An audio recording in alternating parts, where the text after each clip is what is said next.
बेटा आज मैं आपको रिज़र्व का ट्रीटमेंट करवाने जा रहा हूँ। रिज़र्व के बारे में आपने change in profit sharing ratio में भी पढ़ा था, एडमिशन में भी, रिटायरमेंट में और डेथ में, और डिजोल्यूशन में भी आपने उसका ट्रीटमेंट किया था। तो आज मैं आपके सामने रिज़र्व के जितने भी ट्रीटमेंट है वो सारे ही डिस्कस कर दूँगा कि किस चैप्टर में हमें रिज़र्व को कैसे ट्रीट करना है। ठीक है, तो आपको पता है कि बेटा जो हमारी बैलेंस शीट होती है, उस बैलेंस शीट के अंदर ये देखो, ये हमारी बैलेंस शीट है। ठीक है, इस बैलेंस शीट में एक तो यहाँ पर लिखा होता है प्रॉफिट एंड लॉस अकाउंट, कोई भी वैल्यू हो सकती है। ठीक है, एक यहाँ पर होता है एडवर्टाइजमेंट, सस्पेंस अकाउंट। ठीक है, इसके अलावा जनरल रिजर्व,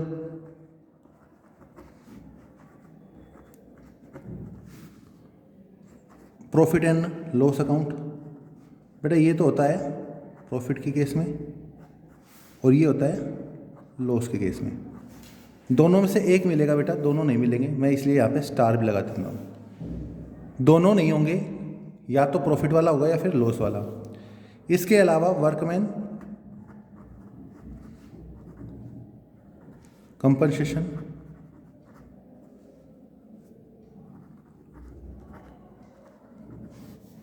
रिजर्व, ये भी मिलेगा। इन्वेस्टमेंट,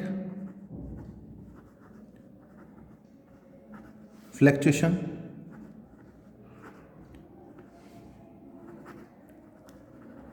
रिजर्व, ओके, ये भी मिलेगा। और एक होता है बेटा कंटीजेंसी रिजर्व।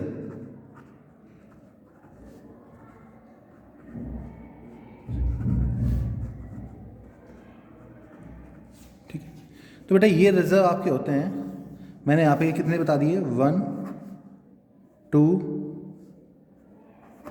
3, ठीक है, 4 5, इधर 6, इधर 7। तो हमें बेटा इन सभी रिजर्व का ट्रीटमेंट सीखना है, क्योंकि यही रिजर्व है जो हमारे सभी चैप्टर के अंदर आते हैं।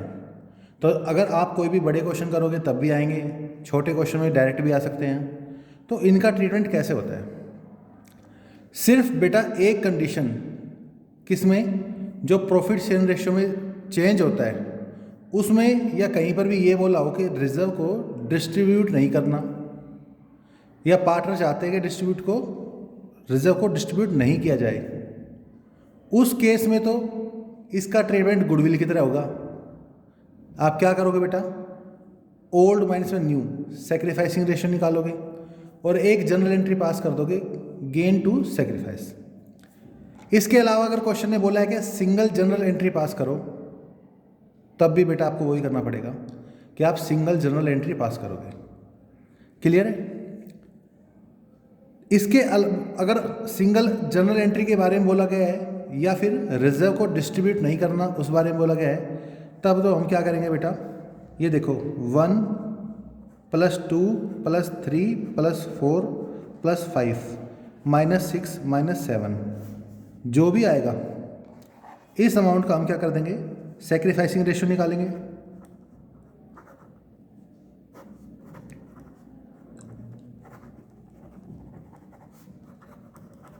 जो सैक्रिफाइसिंग रेशियो आपका होता है ओल्ड रेशियो माइनस में न्यू रेशियो। ठीक है, और इसके बाद आप बेटा जनरल एंट्री पास कर दोगे कब, अगर आपको क्वेश्चन ने रिक्वायर है सिंगल एडजस्टमेंट या सिंगल एडजस्टेड एंट्री। ठीक है, या तो ये दे रखा हो या फिर जो पार्टनर है do not want to distribute लिखा हो। क्या लिखा हो बेटा, do not want to distribute, कि वो रिजर्व को बांटना नहीं चाहते। ठीक है, तो आप जनरल एंट्री करोगे।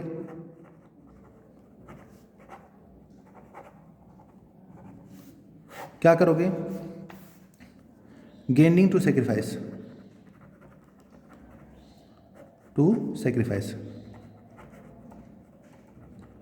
गेनिंग पार्टनर और सेक्रीफाइसिंग पार्टनर।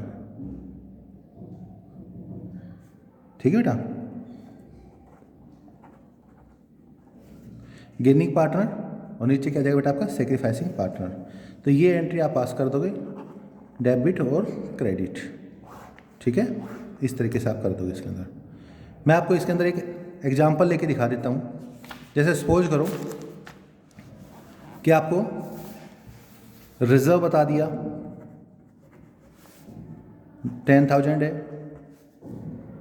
ठीक है, प्रॉफिट एंड लॉस अकाउंट बता दिया, प्रॉफिट वाला या क्रेडिट वाला। ठीक है, वर्कमैन कंपनसेशन रिजर्व बता दिया 30,000। ओके, ठीक है। इसमें बेटा गुडविल भी बता दिया आपको, क्या बता दी, गुडविल, कि जो गुडविल है वो 40,000 है। ठीक है, नेक्स्ट इसने बता दिया बेटा एडवर्टाइजमेंट सस्पेंस अकाउंट।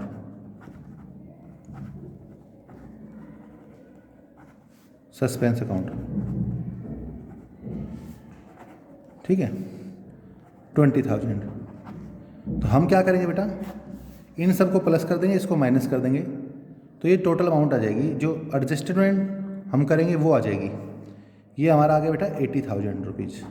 ओके, अब मान लो हमें पार्टनर्स भी गिवन है, एक्स और वाई दो पार्टनर है, इनका रेशियो था 3/5 2/5। ये क्या था बेटा, ओल्ड रेशियो। ओके, और न्यू रेशियो जो वो चाहते हैं, न्यू रेशियो वो चाहते हैं कि न्यू रेशियो हो जाए 1:1, मीन्स 1/2 1/2। ठीक है, तो क्या होगा, आप एलसीएम लोगे 10, 6 माइनस में 5 इजिकल टू में 1/10। यहाँ पर 5, यहाँ तो 10 आएगा, 4 माइनस में 5 इजिकल टू में माइनस का 1/10। माइनस मीन्स क्या होता है बेटा, गेन होता है आपका ना। ठीक है, माइनस मीन्स क्या होता है बेटा, आपका गेन होता है, यानी कि आप गेन कर रहे हो। तो अब आप क्या करोगे बेटा, मैंने एंट्री बताई थी गेन टू सेक्रीफाइस, तो ये आपका एग्जाम्पल था, आज का फर्स्ट एग्जाम्पल है। तो आप क्या करोगे बेटा, गेन टू सेक्रीफाइस में आप लिखोगे Y capital to X capital. Okay, और अमाउंट क्या है 80,000, इसका 1/10 यहाँ पर आएगा और 80,000 का 1/10 यहाँ आएगा। यहाँ पर 8,000 और यहाँ पर भी बेटा 8,000। ओके, तो इस तरीके से बेटा आप क्वेश्चन को कर सकते हो। कब, जब उसने बोला हो सिंगल एडजस्टमेंट एंट्री पास करो, जो आपके प्री बोर्ड में 2 बार आया था, या इसके अलावा उसने बोला है कि भाई पार्टनर्स रिजर्व को डिस्ट्रीब्यूट नहीं करना चाहते। बेटा कोई भी चैप्टर हो तब आप ऐसे ही करोगे। ठीक है, और अगर इसे लेजर में करना होता, अगर मान लो कैपिटल अकाउंट में अगर इसका ट्रीटमेंट करते हम, तो ये देखो कैपिटल अकाउंट में क्या करते हैं, ये मान लो कैपिटल अकाउंट है। ठीक है, तो उस केस में हम क्या करेंगे, ये x और y, इधर भी x और ये y। ठीक है, ठीक है, तो x के ना y के अकाउंट में तो क्या लिखोगे, 2x कैपिटल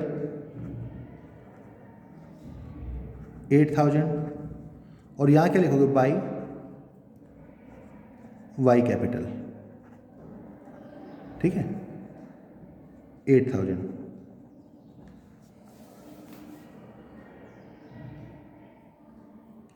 y के अकाउंट को डेबिट करना था, x के अकाउंट को क्रेडिट करना था।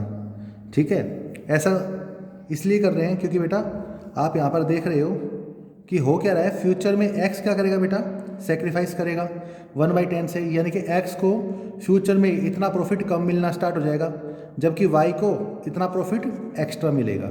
ठीक है बेटा, और ये वो रिजर्व है जो हमने एप्रोप्रिएशन वाले चैप्टर में बनाए होंगे। ठीक है बेटा, जो प्रॉफिट एंड लॉस एप्रोप्रिएशन आप बनाते हो उस टाइम जो रिजर्व बनाते हो, ये वो वाला है। ठीक है, क्योंकि ये ओल्ड पार्टनर से बिलोंग करता है, इसीलिए उनको ओल्ड रेशियो में हम ना, इसलिए हम उसको एडजस्ट कर देंगे। ओके, ठीक है। इसके अलावा अगर मान लो कोई भी चैप्टर हो बेटा, इसके अलावा कोई भी चैप्टर हो, चाहे आपका देखो, चाहे आपका change in profit sharing ratio,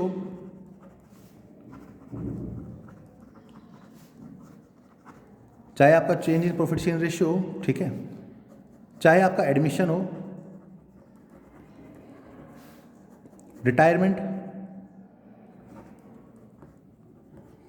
ठीक है, डेथ,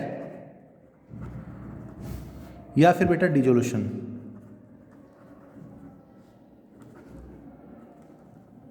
ठीक है, डिजोल्यूशन ऑफ पार्टनरशिप फर्म,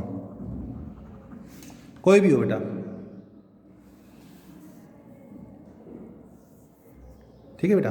तो चाहे आपका ये कोई भी हो, तो हम क्या करेंगे इसके अंदर, डिसोल्यूशन ऑफ पार्टनरशिप फर्म हो, ठीक है, सभी के अंदर आपको बेटा सेम ट्रीटमेंट करना है। और वो ट्रीटमेंट क्या होगा कि जो लायबिलिटी साइड में होते हैं वो तो डेबिट में आ जाएंगे, जैसे कि आपका रिजर्व है, ये देखो,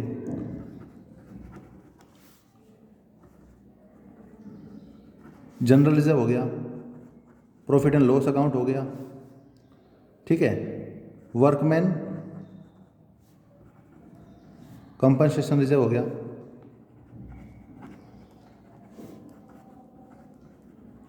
ठीक है, इन्वेस्टमेंट फ्लक्चुएशन रिजर्व हो गया, और कंटीजेंसी रिजर्व हो गया।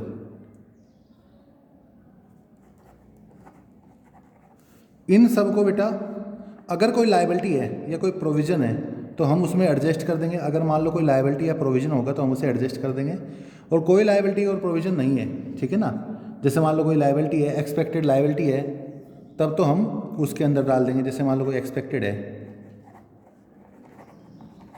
लायबिलिटीज, ठीक है ना, तब तो आप उसमें ट्रांसफ़र कर दो, और नहीं तो आप हमेशा इसे ओल्ड पार्टनर के अंदर, ओल्ड रेशियो में, कौन से रेशियो में, ओल्ड रेशियो में डिस्ट्रीब्यूट कर दोगे। ये एंट्री बेटा आपको हमेशा पास करनी है, ठीक है ना, ओल्ड पार्टनर को ओल्ड रेशियो में डिस्ट्रीब्यूट कर देंगे, चाहे यहाँ पर कोई भी अमाउंट हो, ठीक है। अगर कोई एक्सपेक्टेड लायबिलिटी होगी तो उसमें डाल देंगे, नहीं तो हम इसे डिस्ट्रीब्यूट कर देंगे, ठीक है। फिर कैपिटल अकाउंट में कैसे जाएगा ये, तो ये देखो कि ये कैपिटल अकाउंट में कैसे जाएगा। जैसे मान लो ये कैपिटल अकाउंट है, एक्स है और वाई है, दो पार्टनर है, ठीक है, तो ये सारे बेटा यहाँ पर आएंगे। बाई जो रिजर्व है रिजर्व आ जाएगा, बाई पी एंडल आ जाएगा, बाई वर्कमैन कंपनसेशन रिजर्व आ जाएगा, बाई इन्वेस्टमेंट फ्लक्चुएशन रिजर्व आ जाएगा, और बाई कंटीजेंसी आ जाएगा, ठीक है ना, सारे आ जाएंगे, ठीक है। अगर इसी के अंदर मैं उनकी बात करूं, कौन से, प्रॉफिट एंड लॉस अकाउंट, तो वो भी इधर आ जाएंगे, टू एडवर्टाइजमेंट, सस्पेंस अकाउंट, तो बेटा ये सब इसमें आ जाएंगे। फिक्स है, ठीक है बेटा। चैप्टर चाहे कोई भी हो, ये देखो ऊपर जितने भी चैप्टर है, कोई भी चैप्टर हो, सब में हमारा यही ट्रीटमेंट रहेगा कि कैपिटल अकाउंट में ये यहाँ पर आएंगे, ठीक है, और वो भी हमेशा ओल्ड रेशियो में। कौन से रेशियो में आएंगे बेटा, ओल्ड रेशियो में। ये आपका डेबिट हो गया और ये क्या हो गया बेटा, आपका क्रेडिट हो गया, ठीक है। तो ये सारे के सारे आपके इधर ही आएंगे, ठीक है। इसके ऊपर भी अगर बेटा मैं एक एग्जांपल लेके दिखा दूं आपको, ठीक है, तो वो कर देते हैं। जैसे एक क्या, मैं काफ़ी सारे एग्जांपल लूँगा अब, क्योंकि मुझे तो अब यही काम करके दिखाना है। तो चैप्टर चाहे कोई भी हो, चाहे आपको ओल्ड रेशियो दे रखा हो, न्यू रेशियो दे रखा हो, जब आपको रिजर्व डिस्ट्रीब्यूट करना है या क्वेश्चन साइलेंट है, कुछ नहीं बता रखा, उस केस में बेटा आपको इसे डिस्ट्रीब्यूट करना ही करना है। अगर क्वेश्चन में कोई रिक्वायरमेंट नहीं है तो भी आप उसे कैपिटल में ट्रांसफ़र करोगे ही करोगे, क्योंकि ये सारा रिजर्व ओल्ड पार्टनर से बिलोंग करता है, इसीलिए इसे हम ओल्ड पार्टनर को ट्रांसफ़र कर देंगे। ओके, तो ये देखो, तो हम ओल्ड पार्टनर को इसे ट्रांसफ़र कर देंगे। ये देखो एग्जाम्पल नंबर 2। तो एग्जाम्पल नंबर 2 में अगर मान लो मेरे पास ए और बी दो पार्टनर है, ठीक है, इनका ओल्ड रेशियो बता रखा है 3 और 2, और न्यू रेशियो आपको पता है 1 और 1, बट मैंने क्या बताया था, इसका कोई यूज नहीं होगा, नो यूज। ठीक है बेटा, कोई यूज नहीं होगा, ठीक है, कोई काम का नहीं है, हम सिर्फ ओनली ओल्ड रेशियो के अकॉर्डिंग कर देंगे। ठीक है, जैसे अगर आपको रिजर्व बता दिया कि रिजर्व है आपके पास, ठीक है, 50,000 रुपये का, ओके, आपके पास प्रॉफिट एंड लॉस है 30,000 रुपये का, ठीक है, वर्कमैन कंपनसेशन रिजर्व भी है 20,000 रुपये का, बट कोई लायबिलिटी नहीं है। इन्वेस्टमेंट फ्लक्चुएशन रिजर्व भी है, कोई लायबिलिटी नहीं है। ठीक है बेटा, तो कोई लायबिलिटी नहीं है, और आपका कंटीजेंसी रिजर्व भी है, इसकी कोई लायबिलिटी नहीं है। तो हम क्या करेंगे, इन्हें हम ओल्ड रेशियो में डिस्ट्रीब्यूट कर देंगे। क्या लिखेंगे, two A capital two B capital, A की कैपिटल और बी की कैपिटल में। ठीक है, टोटल कितना आया बेटा, ये आया 1,50,000। ठीक है, 1,50,000 का 3/5 कर देंगे, दोबारा से 1,50,000 का 2/5 कर देंगे, तो 3/5 और 2/5, तो यहाँ पर आएगा 90,000 और यहाँ पर आएगा 60,000। ओके, ठीक है बेटा, इस तरीके से हो जाएगा। लेकिन ये तो कब होगा, ये तो हो गए बेटा क्रेडिट साइड वाले। कौन से वाले, क्रेडिट साइड वाले। ठीक है, क्योंकि ये तो वो हैं जो बैलेंस शीट के लायबिलिटी साइड में आते हैं। अब जो एसेट साइड में होते हैं, ये तो हो गए लायबिलिटी साइड, लायबिलिटी साइड वाले आइटम हो गए। ठीक है, ओके। अब जो एसेट साइड में होते हैं उनका भी सेम वही है। क्या करेंगे, ये देखो, ए डेबिट में आ जाएगा, बी आ जाएगा, 2 आपका यहाँ पर लिखेंगे हम प्रॉफिट एंड लॉस अकाउंट, कौन से वाला, लॉस वाला, 2 एडवर्टाइजमेंट। सर अगर दोनों दे रखे हो तो बेटा 2 एंट्री पास करनी है। अगर बेटा दोनों दे रखे हो, एसेट साइड भी दे रखे हो, लायबिलिटी साइड भी दे रखे हो, तो आपको 2 एंट्री पास करनी है। जैसे मान लो ये 30 है, ठीक है, और ये मान लो बेटा आपका 70 है। ठीक है, 30 और 70, तो हम क्या करेंगे, ओल्ड रेशियो में कर देंगे। 1 लाख रुपीज़ को 3/5, ठीक है, 1 लाख रुपीज़ का 2/5, ये आएगा 60 और ये आएगा 40। ओके, ये 60 और 40 बेटा, इस तरीके से आप इसको कर दोगे। ठीक है, तो जैसे ये एंट्री यहाँ पे हुई है, ये तो कौन से हो गए, लायबिलिटी साइड वाले हो गए, और ये कौन से हो गए बेटा, आपके एसेट साइड वाले हो गए। ठीक है ना, और दोनों क्वेश्चन भी दे रखे तो दोनों कर देंगे। और अगर इसमें कैपिटल अकाउंट बनाना होता, कैपिटल अकाउंट बनाना होता, तब हम कैसे बनाते, ये कैपिटल अकाउंट बन जाएगा। ये देखो, ये कैपिटल अकाउंट है बेटा। ये टॉपिक बहुत सिंपल है, लेकिन बच्चे ना गलतियाँ कर देते हैं इसमें। इसके मार्क्स तो कहीं पर जाने भी नहीं चाहिए। ये ए है, ये बी है, ए और बी, ये तो फ्री के हैं सारे के सारे, बाय रिजर्व, ठीक है, by profit and loss, by workman compensation reserve, by investment fluctuation reserve और बाय कंटीजेंसी रिजर्व। ठीक है, सबको आप ओल्ड रेशियो में कर दो। टू एडवर्टाइजमेंट, सस्पेंस अकाउंट, लेकिन मैंने आपको बताया कि प्रॉफिट या लॉस में से एक ही मिलेगा, या तो प्रॉफिट होगा या लॉस होगा। ठीक है बेटा, तो इस तरीके से मैं स्टार भी लगा देता हूँ, नहीं तो मैं उसको नहीं लिखूँगा, मैं सिर्फ डायरेक्टली उस जो अमाउंट बताएं इन्हीं को डिस्ट्रीब्यूट कर दूँगा। ठीक है ना, तो हम जो अमाउंट आपको बताइए इनको डिस्ट्रीब्यूट कर देंगे, या फिर मैं ये प्रॉफिट यहाँ से हटा देता हूँ। ठीक है, यहाँ लिख देता हूँ टू P&L अकाउंट। ओके, ठीक है। अब क्या करेंगे, जो रिजर्व है इसको मैं डिस्ट्रीब्यूट करूँगा। तो रिजर्व मेरा कितना था बेटा, 50,000, 3 और 2 में करूँगा तो 30,000 आएगा और 20 आएगा। यहाँ पर हम सेपरेट कर देंगे। वर्कमैन कंपनसेशन मेरा था बेटा 20,000, तो मैं 20,000 को करूँगा 3 और 2 में, तो मेरा 12,000 आएगा और ये 8,000 आएगा। ठीक है, इन्वेस्टमेंट फ्लक्चुएशन भी 30 है मेरा, तो 30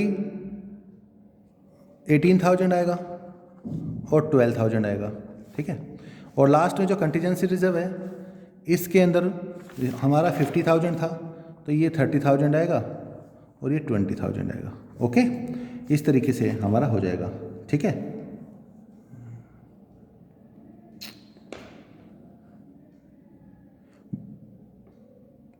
बेटा जो लास्ट है ना, यहाँ पे हमने थोड़ा सा वो कर दिया, यहाँ पे 180 था। ठीक है, ये देखो ये 180 है। ठीक है, ये 180 है, हमने बाई मिस्टेक इसको काउंट वो कर लिया। ठीक है, तो ये 180 है, इसका 3/5 और 2/5 कर देंगे तो अमाउंट थोड़ी चेंज हो जाएगी। मे बी शायद 108 आएगी, 8000 और यहाँ पर 72 आ जाएगा, कोई दिक्कत नहीं है। ठीक है ना, तो यहाँ पे 108 आएगा, यहाँ पे 72 आ जाएगा। ठीक है, ओके, ये हो गया बेटा 30 और 20। ठीक है, इस इधर देखो एडवर्टाइजमेंट सस्पेंस अकाउंट है, तो इसका कितना है बेटा 70,000 है हमारा। तो 70,000 को जब आप करोगे 3 और 5 और 2/5 से करोगे तो यहाँ तो आएगा 28,000, यहाँ पे आएगा 42,000। ठीक है बेटा, प्रॉफिट एंड लॉस में यहाँ पर करोगे 30,000 को यही आएगा 18,000 और 12,000। बेटा कोई भी चैप्टर हो, बस लास्ट में यहाँ पे टू बैलेंस CD लिख देना, जो भी आएगा। ठीक है बेटा, कोई भी चैप्टर हो, सब में रिजर्व का ट्रीटमेंट ऐसे ही होगा। ओके, तो मैंने आपको इस तरीके से रिजर्व का ट्रीटमेंट बता दिया है। जब आपकी कोई भी लायबिलिटीज़ नहीं है तब आप इसी तरीके से करोगे। ठीक है, लायबिलिटीज़ वाले और करवा देता हूँ मैं कि जिनमें लायबिलिटीज़ होती है तो उनका ट्रीटमेंट कैसे होता है। ठीक है, तो उसमें जैसे एक तो इन्वेस्टमेंट फ्लक्चुएशन रिजर्व का है, एक आपका वर्कमैन कंपनसेशन रिजर्व का है, तो वो वाले और करवा देता हूँ, बट इसका टॉपिक यहीं पे क्लोज होता है। ठीक है, तो इस तरीके से बेटा आप कर लेना इसको अच्छे से। अब देखो, अगर मैं बात करूँ वर्कमैन कंपनसेशन रिजर्व की, अलग अलग सिचुएशन होती है, एग्जाम्पल 3rd 4th जो भी है। ठीक है, ये देखो ये बैलेंस शीट है। ठीक है, यहाँ पर आपको होता है वर्कमैन कंपनसेशन रिजर्व। ठीक है, तो वर्कमैन कंपनसेशन रिजर्व है आपका 50,000, मान लो कितना है 50। ठीक है बेटा, कैपिटल अकाउंट में तो सेम ट्रीटमेंट होगा, बस थोड़ा सा चेंजमेंट आएगा।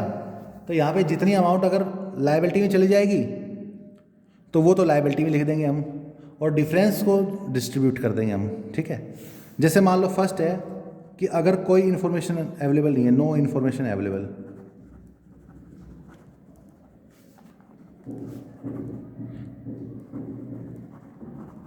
इसका मतलब क्या है कि कोई इन्फॉर्मेशन अवेलेबल नहीं है, यानी कि हमारे पास कोई भी लायबिलिटी नहीं है।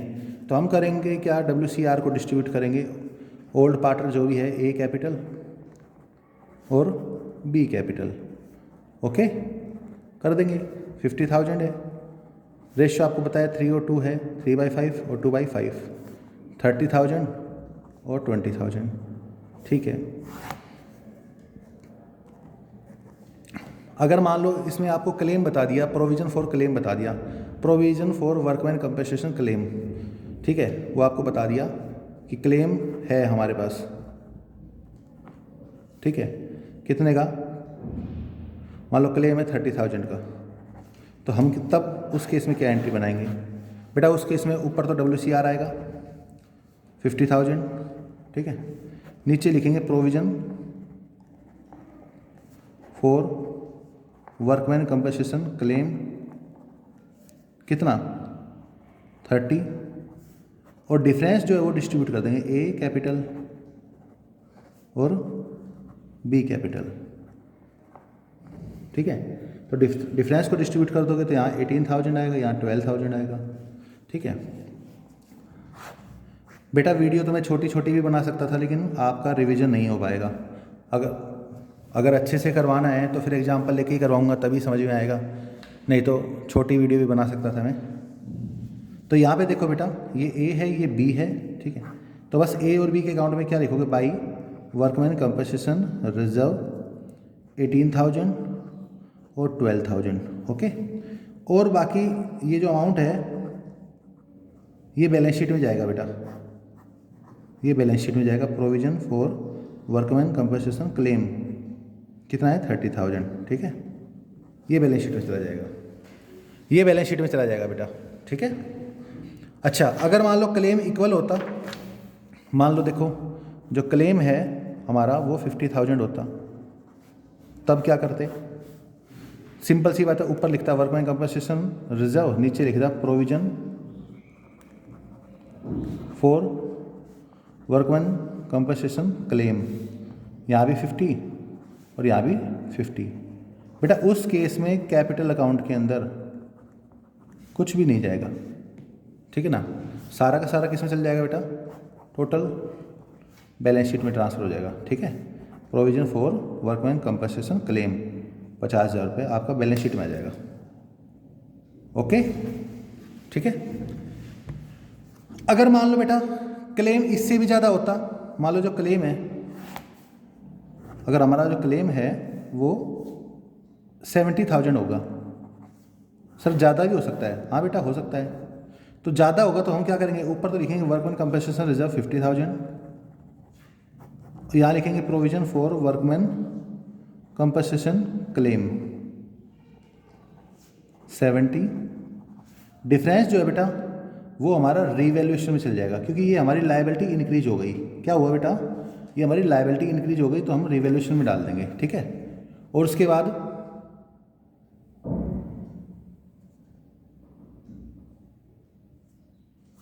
इसे हम डिस्ट्रीब्यूट कर देंगे, ठीक है। इसे हम क्या कर देंगे, डिस्ट्रीब्यूट कर देंगे। तो ए कैपिटल आएगा ऊपर, बी की कैपिटल आएगी 2,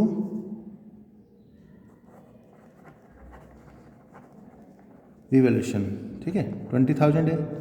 इसको कर देंगे बेटा 3 और 2 में, तो यहाँ पर 12,000 आ जाएगा, यहाँ पर 8,000 आ जाएगा, ठीक है। और बैलेंस शीट में भी बेटा ये उसके अकॉर्डिंग आएगा। फिर बैलेंस शीट में नहीं, सॉरी, कैपिटल अकाउंट में ना, तो कैपिटल अकाउंट में आप लिख दोगे ए है, बी है, ये लो 2, रीवैल्यूएशन 12,000 और 8,000, ठीक है। हाँ, बैलेंस शीट में तो वो 70 तक जाएगा आपका। बैलेंस शीट में वैल्यू कितनी आ जाएगी आपकी? 70, workman compensation claim provision for, okay, ये आ जाएगा। तो बेटा मैंने वर्कमैन कंपनसेशन के सारे करवा दिए हैं। अगर आपको कहीं डाउट हो तो एक बार आप आगे पीछे करके देख लेना, बुक में भी मिल जाएगा इस तरीके का क्वेश्चन, ठीक है। और लास्ट में आपको करवा देता हूँ इन्वेस्टमेंट फ्लैक्चुएशन अकाउंट, ठीक है। तो वैसे तो खैर उसमें भी सेम है, आप वर्कमैन का कर लो चाहे इन्वेस्टमेंट का कर लो, उसमें भी ये होगा कि यहाँ बैलेंस शीट है, यहाँ लिखा है इन्वेस्टमेंट फ्लैक्चुएशन रिजर्व, मान लो 30,000 है, ओके। यहाँ पर इन्वेस्टमेंट की वैल्यू दे रखी है, ठीक है, 2 लाख रुपीज़। अगर इसकी वैल्यू कम होगी तो जो लॉस होगा वो हम इससे कंपनसेट कर लेंगे। वर्कमैन कंपनसेशन में तो क्या होता है बेटा, जो वर्कर है उनकी कहीं चोट वगैरह ना लग जाए, इसलिए हम वो रिजर्व बनाते हैं कि वर्कर की कोई चोट लग जाए तो उनको कंपनसेट करने के लिए रिजर्व बनाते हैं। But investment fluctuation reserve investment की वैल्यू में जो उतार चढ़ाव होता है उसके लिए बनाया जाता है, ठीक है बेटा। तो ये वाली बात है। अब डिसोल्यूशन में क्या होता है, अगर यहाँ पे इन्वेस्टमेंट है तब तो ये किस में जाता है बेटा, आपका रियलाइजेशन में जाता है। अगर बैलेंस शीट में इन्वेस्टमेंट नहीं है, सिर्फ रिजर्व है, तब ये हमारा कैपिटल अकाउंट में जाता है। तो डिसोल्यूशन में क्या होगा, अगर रिजर्व के साथ साथ इन्वेस्टमेंट भी है तब तो रियलाइजेशन में, और सिर्फ रिजर्व है इन्वेस्टमेंट नहीं है तो कैपिटल अकाउंट में, ओके। तो बात वही है कि अगर मान लो वैल्यू में कोई चेंज नहीं होता, नो चेंज, तो हम क्या करेंगे, इन्वेस्टमेंट फ्लैक्चुएशन रिजर्व को हम ए और बी में डिस्ट्रीब्यूट कर देंगे, ठीक है बेटा। जैसे ये 30,000 है तो इसको हम ए और बी में, रेशियो हमारा 3/5 और 2/5 है, ठीक है, 18,000 और 12,000, ठीक है। लेकिन अगर वैल्यू में चेंज हुआ, अगर वैल्यू डिक्रीज हुई तो 30,000 तक तो हम इससे कंपेयर कर लेंगे। जैसे मान लो अगर जो इन्वेस्टमेंट है इसकी जो कॉस्ट है, इन्वेस्टमेंट की जो मार्केट वैल्यू है, ठीक है, जो मार्केट वैल्यू है वो है 170, तो क्या होगा बेटा उस केस में, आपका जो इन्वेस्टमेंट फ्लैक्चुएशन रिजर्व है ये सारा इन्वेस्टमेंट में चला जाएगा, ओके, ठीक है। तो यहाँ भी 30,000 है और यहाँ भी 30,000 चल जाएगा, ठीक है। सर अगर मान लो इन्वेस्टमेंट की वैल्यू और डाउन चले जाए तो, हाँ तो बेटा देखो इन्वेस्टमेंट है और मान लो इसकी मार्केट वैल्यू 150 हो गई, तब बेटा सेम है, जितना लॉस, जितना रिजर्व अवेलेबल है उतना रिजर्व से ले लो, एक्स्ट्रा जो लॉस है वो रीवैल्यूएशन से, ठीक है। किसमें चल जाएगा बेटा? रीवैल्यूएशन में।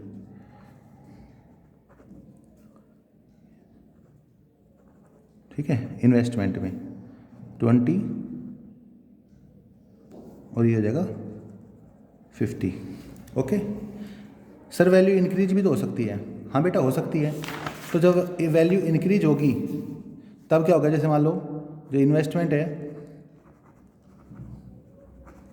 इसका जो मार्केट है, मार्केट प्राइस जो है वो हो गया 2,40,000। अब बेटा आपके पास डबल प्रॉफिट हो गया। एक तो आप जो रिजर्व था उसे डायरेक्टली डिस्ट्रीब्यूट कर दोगे टू ए और टू बी कैपिटल, ए में और बी में। जैसे हमारा था 30,000 तो हम उस 30,000 को डायरेक्टली डिस्ट्रीब्यूट कर देंगे 18 और 12, रेशियो आपको बताइए 3 और 2। और जो ये प्रॉफिट हुआ है ना, ये जो हमें 40,000 का प्रॉफिट हुआ है, इसको भी कर देंगे। कैसे करेंगे? ऊपर तो आएगा इन्वेस्टमेंट, नीचे आएगा रीवैल्यूएशन।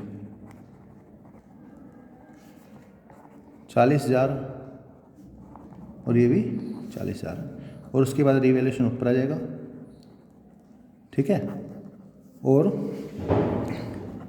ए कैपिटल बी कैपिटल, ठीक है बेटा। तो हम दोनों में डिस्ट्रीब्यूट कर देंगे बेटा। 24 नहीं, या तो 40 आएगा, 40,000, 24 और 16,000, ठीक है बेटा। इस तरीके से कर लेना बेटा। सर अगर कोई पार्टनर इन्वेस्टमेंट को टेक ओवर कर ले तो बेटा पार्टनर अगर टेक ओवर कर लेगा ना तो क्या होगा? अगर पार्टनर टेक ओवर करेगा तो उसके कैपिटल अकाउंट में चली जाएगी, ठीक है बेटा। तो टेकन ओवर के केस में उसके कैपिटल अकाउंट में चली जाएगी। और अगर किसी लायबिलिटी वाले को हम पेमेंट करेंगे तो बेटा फिर वो लायबिलिटी की पेमेंट हो जाएगी, उधर से लायबिलिटी कम हो जाएगी, उधर से एसेट्स कम हो जाएगी, ठीक है बेटा। तो इसको अच्छे से कर लेना। फिर भी कोई दिक्कत हो तो मुझे मैसेज कर देना, बाकी आप कर लेना इसको अच्छे से। Okay bye.